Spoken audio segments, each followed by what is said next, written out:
సుమారు 80 కుటుంబాలు 300 జనాభాతో కూడిన పొగిళ్ళ గ్రామం మరోసారి సొంత పుట్టిన ఊరిని వదిలి మళ్ళీ తిరిగి ప్రయాణమవుతున్నాయి. పునరావాసం ఇచ్చేటటువంటి ప్యాకేజీలను ప్రభుత్వం పగడ్బందీగా నిర్వహించి వారికి న్యాయం చేయాలని అప్పుడు గ్రామం నుండి తరలుతామని అంటున్నారు. పునరావాసం పేరుతో రిజర్వ్ ఫారెస్ట్కు దగ్గరగా ఉన్న పొగిళ్లకు వచ్చి పడ్డాం.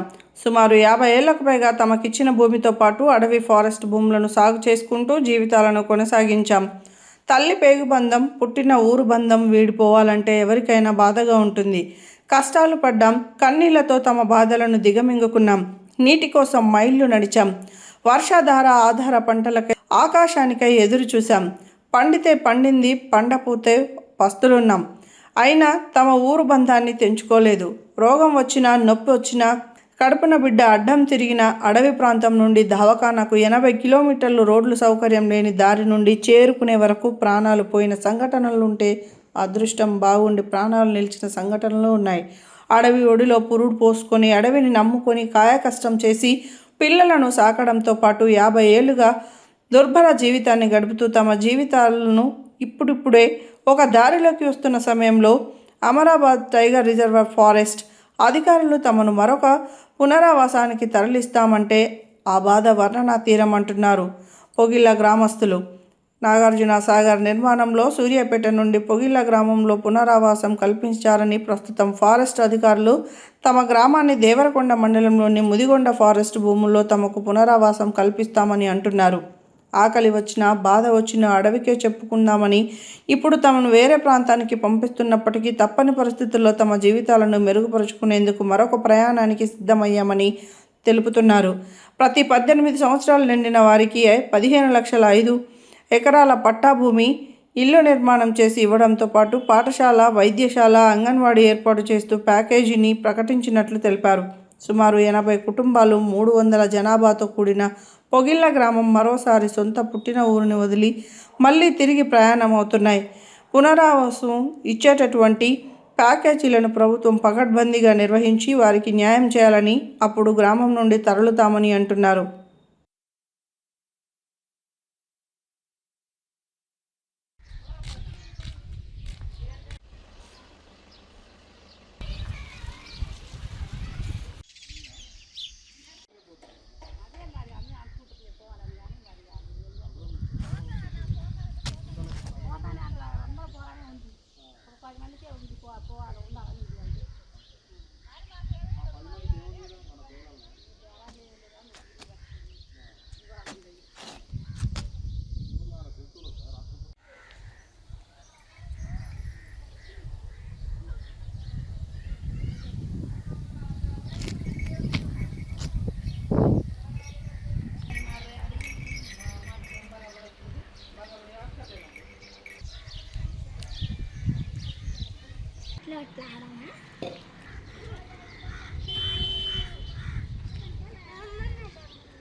ये पेपर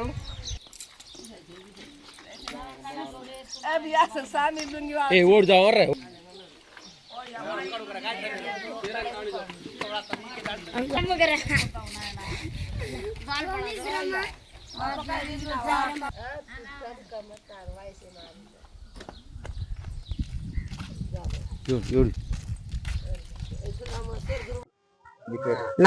నా పేరు కంసెలియా, నల్లకుండ జిల్లా, తెలంగాణ, చందనపేట మండలం, చందనపేట. మాకేం సౌకర్యం లేదు. ఈడ ఇన్నాళ్ళు బాధలు పడ్డాం. ఇల్లు లేదు, ఆవులు గొడ్లు మేస్తాయని కొంతమంది లేస్తాం, కొంతమంది లేవమని అంటున్నారు. అందరికి ఇష్టం అయితే మీదైనా నష్టపరిహారం కట్టాలంటే ఊరు లేస్తూ మీరు ఎక్కడి నుంచి వచ్చారు అప్పుడు? మేము సాగర్ నుంచి నల్లగొండ 50-60 సంవత్సరాల నుంచి బాధే పడుతున్నాం. ఏం పంటలు లేక, నీళ్ళు లేక, ఏం లేక మస్తు బాధపడుతున్నాం. మరి ఆడైనా ఏమైనా మాకు ఇల్లు పేరు ఏ ఊరు మీది? పొగిళ్ళ మాది. ప్రభుత్వము ఈ నల్లమల్ల ఫారెస్ట్ కింద ఈ పొగిళ్ళ గ్రామాన్ని మరి జంతువులతోటి బాధ ఉంది, జంతువులతోటి బాధ ఉంది, సంబంధం ఉంది కాబట్టి తీసి వేరే దగ్గర మీకు కల్పిస్తా అంటున్నారు. సార్ కల్పియాలి, మేము ఇక్కడ ఉండలేము సార్. పిల్లలతోటి మేమంటే బతుకున్నాం, పిల్లలు బతకలేరు కదా. పిల్లలకు చదువు లేదు, సంగ లేదు. 6 నెలలు ఇక్కడ బతుకు, 6 నెలలు అక్కడ పోయి దేశం పోయి బతుకుతుండ్రు. మళ్ళా అది ఏమైనా ఖాళీలో ఉండవలసిందే. ఈడ ఒకళ్ళు ఇద్దరు ఉంటే 5 గొడ్లు పెద్ద పులులు ఇడిచిపెడుతుండ్రు వాళ్ళు. ఈ అడవిలో పొద్దున 8 గంటలకు పోతే 10 అవుతుంది బస్సుకు పోయి వచ్చే వరకు. మొన్న కాలింతలా రాసుకొచ్చి చూసేసేదాన్ని డాక్టర్ లేడు.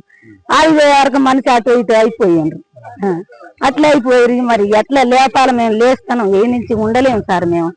మేమైతే తట్టుకున్నాం, మా పిల్లలు తట్టుకోలేరు. 6 నెలల పిల్లలు తల్లుల మీద ఉంచి పిల్లలు ఆడ చదువుకోలేకపోతున్నారు. గర్భంతో ఉన్నటువంటి బాలింత అది నెలలు నిండిన ఉంటది. పొగిల గ్రామం, చంద్రపేట మండలం, నల్గొండ డిస్టిక్, తెలంగాణ. ఇక్కడ వసతులు ఏంటంటే ఇప్పుడు మన ఫారెస్ట్ వాళ్ళు వచ్చారు, అందరు వచ్చారు. వచ్చేసి ఏంటంటే ఊరు షిఫ్ట్ చేస్తాం, ఒకవేళ మీ గ్రామ సభ అందరికి ఓకేనా అని చెప్పారు అనమాట. అయితే ఇక్కడ ఏంటంటే మా ఈ ఊరు ఏంటంటే మా తాత ముత్తాతల నుంచి ఉంది. దాదాపు 60 ఏళ్ళ నుంచి మేము ఇక్కడే చూపిస్తున్నాం. మేము మంచి చెడైనా ఇక్కడ చూపిస్తున్నాం. కాకపోతే ఇక ఫ్యూచర్ కోసం, పిల్లల భవిష్యత్తు కోసమైనా దీనికోసం ఇప్పుడు షిఫ్ట్ కావడానికి ఓకే. కాకపోతే ఇది కొద్దిగా గ్రామ సభ అది చేస్తారు. గ్రామ సభ పెట్టి మీరు డిసైడ్ చేయమని చెప్పారు వాళ్ళు. ఆ గ్రామ సభ నడుస్తుంది.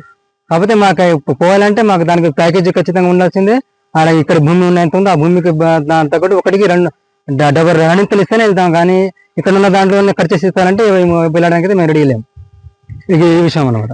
ప్యాకేజ్ ఖచ్చితంగా ఉండాల్సిందే. 15 సంవత్సరాల ప్యాకేజ్ ఇస్తామని చెప్పారు. ఆ ప్యాకేజ్ ఇవ్వాలి. ప్రతి ఒక్క మ్యాటర్ మొత్తం ఇక్కడ అయిపోయిన తర్వాత వెళ్తాం ఇక్కడ నుంచి. అంతకుముందే ఇక్కడ నుంచి వెళ్ళి ఇంకా సగం చేసి సగం ఇవ్వకుండా మేము ఇంకా సగం వచ్చేసి మేము ఇంత ఇస్తాం ఇంత ఇవ్వమంటే పోవడానికి ఇక్కడ ఎవరు రెడీ లేరు. అదేనా?